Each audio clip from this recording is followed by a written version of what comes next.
श्री स्वामी समर्थ. बखर भाग 17. विष्णुबुवा ब्रह्मचारींचा गर्व परिहार.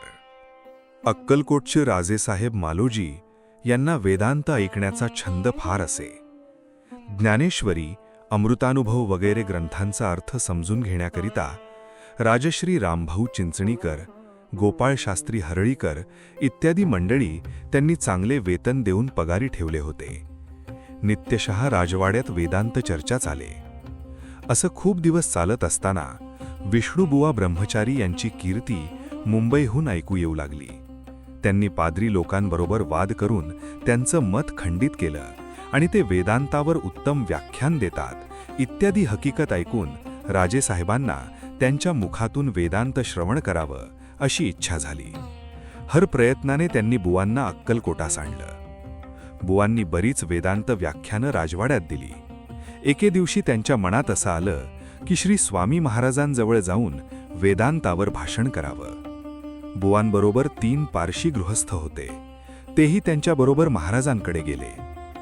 महाराजांचं दर्शन घेऊन बुवांनी वेदांतावर खूप वेळ भाषण केलं.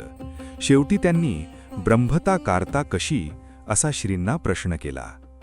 बुवांच्या सर्व गोष्टी महाराजांनी ऐकून घेतल्या, परंतु उत्तर दिलं नाही. तेव्हा बुवांना वाटलं, हे स्वामी वेडे आहेत आणि यांची उगीचच कीर्ती झाली आहे. आपण मात्र मोठे विद्वान व महाराजांपेक्षा श्रेष्ठ आहोत असा अभिमान धरून पारशांसह बुवा बिराढी गेले. त्याच रात्री स्वप्नात बुवांच्या अंगावर हजारो विंचू पडले व एका विंचवाने त्यांना दंश केला असा त्यांना भास झाला. बुवा घाबरून भयभीत झाले.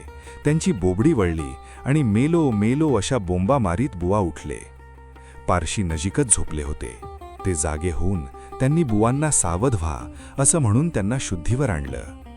स्वप्नातील मजकूर बुवांनी पारशांना सांगितला.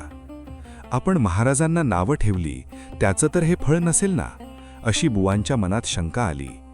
दुसऱ्या दिवशी पारशांसह स्वारी महाराजांकडे आली.